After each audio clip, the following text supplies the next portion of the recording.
एकाने 7 शब्दात नोकरीचा राजीनामा दिल्याचं पत्र चांगलंच व्हायरल झालं होतं। आता एका कर्मचाऱ्यानं आपल्या नोकरीच्या राजीनाम्याचं पत्र चक्क एका टॉयलेट पेपरवर लिहिल्याची पोस्ट चांगलीच व्हायरल होतीये। या राजीनाम्यासाठी कर्मचाऱ्यानं ऑफिसच्याच टॉयलेट पेपरचा वापर केलाय। एवढंच नाही तर टॉयलेट सीटवरच बसून हे महान काम त्यानं केलंय। मला वाटतंय मी कोणा टॉयलेट पेपरसारखाच आहे। गरज पडली तर यूज केलं आणि नंतर फेकून दिलं। एका उद्विग्न कर्मचाऱ्यानं बस एवढंच लिहिलं आणि राजीनामा दिला।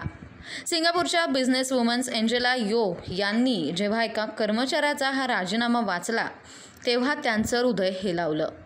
त्यानंतर तिनं स्वतःला एक प्रश्न विचारला की आम्ही कर्मचाऱ्यांना केवळ त्यांच्या कामाच्या आधारेच जोखतो का? त्यांची ओळख आणि भावनांना समजून घेतो? त्यांनी त्यांच्या कर्मचाऱ्यांची कहाणी आपल्या लिंक्डइन अकाउंटवर शेअर केली आहे। ती आता लाखो लोकांच्या हृदयापर्यंत पोहोचली आहे।